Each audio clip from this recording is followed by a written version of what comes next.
Al igual que nosotros, ustedes también deben haber oído que algo está pasando en Venezuela estos días. Y como siempre sucede en estos casos, nos inundan las informaciones de medios privados con sus propios intereses. Ha comenzado el mismo refrán de siempre, con conceptos hechos para darnos miedo y no para informarnos. Surgen enseguida las grandes palabras: represión, dictadura, censura. Pero como ya estamos acostumbrados a leer los intereses de la oligarquía, de los banqueros y muchas veces del imperio norteamericano detrás de estas noticias, vamos a tratar de tener una lectura más profunda y entender lo que realmente está pasando en Venezuela. Es muy importante tener una mirada geopolítica. Lo primero que tenemos que saber es que Venezuela tiene las más grandes reservas de petróleo conocidas en el mundo. Pero entenderemos mucho mejor lo que está pasando en Venezuela si damos una mirada a su vecino del norte, a los Estados Unidos. La sociedad estadounidense es una de las sociedades más consumidoras de los derivados de petróleo en el mundo. Primero que nada, en lo referente a la gasolina. Los Estados Unidos tienen la más alta tasa de carros por habitante en el planeta. Y obviamente hay otros derivados, como los plásticos, la ropa, los cosméticos. Para sostener esta sociedad dependiente del petróleo, Estados Unidos tiene que importar 60 de cada 100 barriles que consume.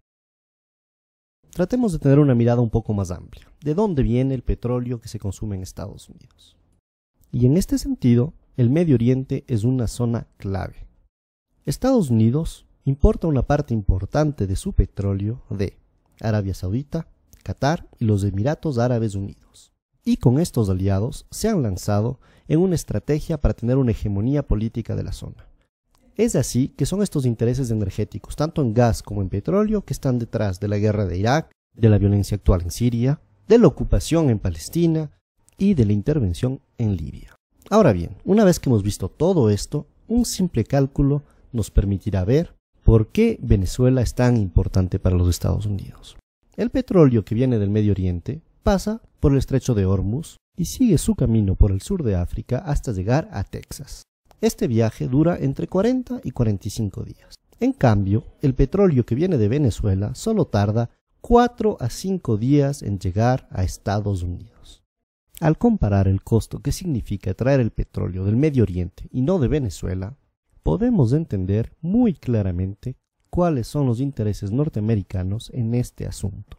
Ahora bien, es muy importante que entendamos cómo estos intereses determinaron la historia de Venezuela.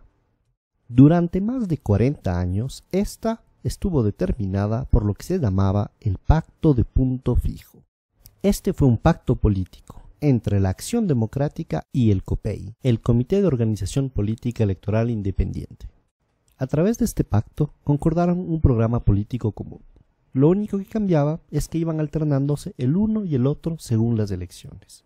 Estos dos partidos de derecha secuestraron totalmente la democracia venezolana por más de 40 años, defendiendo únicamente los intereses de la oligarquía y dejando al pueblo venezolano sin ninguna representación. Eso sí, lo que se garantizó durante esos 40 años fue un petróleo a buen precio para los Estados Unidos.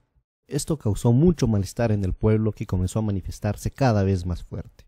En febrero y marzo de 1989, estas manifestaciones llegaron a su auge hasta lo que se llamó el Caracazo. Este hito tristemente histórico para Venezuela significó la orden del gobierno venezolano para disparar sobre los manifestantes. Murieron más de 3.000 personas en una semana. Entre los mandos militares que se negaron a disparar sobre los manifestantes durante el Caracazo, se encontraba uno muy particular: el comandante Hugo Chávez Frías. Luego de haber tratado de derrocar a este régimen asesino de la oligarquía a través de una rebelión militar que no funcionó, el comandante Chávez se presentó a las elecciones y fue así que fue electo en 1998 presidente de la República de Venezuela. El gobierno del comandante Chávez significó un cambio histórico para los venezolanos y venezolanas. Primero que nada, por el enorme reforzamiento de la democracia en el país. Se comenzó refundando de forma democrática todas las instituciones del Estado a través de una asamblea constituyente. En los 15 años que lleva la Revolución Bolivariana, se han dado la cifra increíble de 19 elecciones, de las cuales 18 han sido ganadas por el proceso revolucionario. Este proceso de democracia representativa permanente ha sido además complementado por un fortalecimiento de la democracia participativa en Venezuela.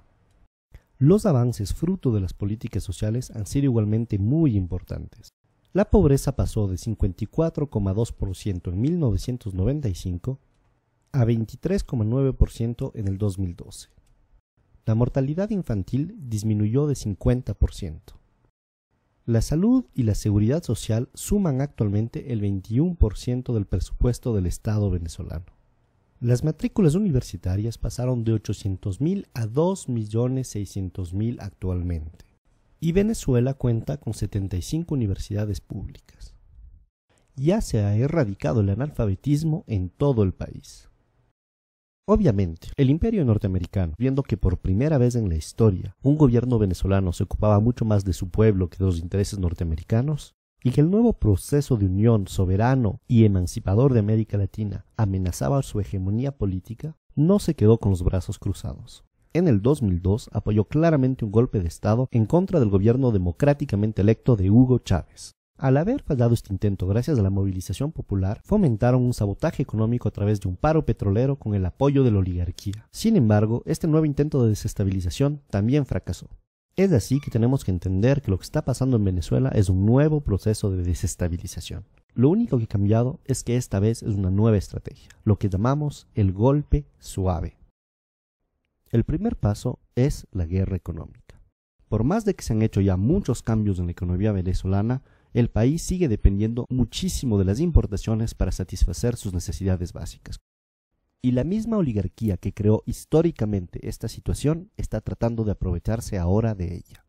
Por un lado, algunos de los industriales ligados con la oligarquía que quiere acabar con el proceso bolivariano están tratando de crear escasez de productos básicos para crear descontento popular.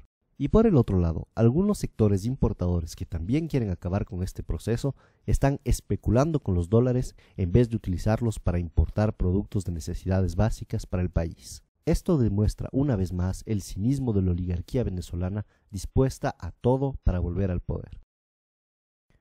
Muy bien, ahora veamos el segundo y tal vez el más importante de los ejes del golpe suave. Este es el de la manipulación mediática. La oposición golpista venezolana tiene dos facetas, una que se muestra pacífica y la otra que es claramente violenta.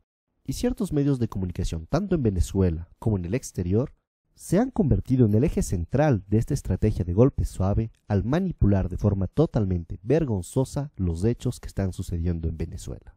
Ellos quieren hacer creer al mundo entero que el gobierno venezolano está reprimiendo duramente simples manifestantes pacíficos. Pero este guión ya lo conocemos y no caeremos tan fácilmente en esa trampa. Si miramos un poco la historia de estos últimos años en América Latina, nos damos cuenta que Estados Unidos y las oligarquías no se han quedado de brazos cruzados frente a los movimientos progresistas. Primero estuvo el fallido intento de golpe de Estado en Venezuela en el 2002. Desafortunadamente, en el 2010 el golpe de Estado en Honduras sí funcionó. Después le tocó el turno al Ecuador, donde por suerte el intento de golpe de Estado del 2010 fracasó. Pero esto no se acabó ahí. El gobierno paraguayo de Lugo no tuvo tanta suerte y en el 2012 fue derrocado por un golpe de Estado parlamentario. Finalmente, en el 2012 y recientemente en el 2014 también se han denunciado intentos de golpe de Estado en Bolivia. Esta vez en Venezuela la historia está tratando de repetirse, pero no dejaremos que esto suceda. Los pueblos latinoamericanos hemos aprendido mucho de nuestro pasado, y esta vez no dejaremos que ni el imperio norteamericano ni las oligarquías nacionales logren arrebatarnos el proceso de cambio en el que nos encontramos. Fuerza, compañeros venezolanos, no dejaremos que este golpe suave se realice.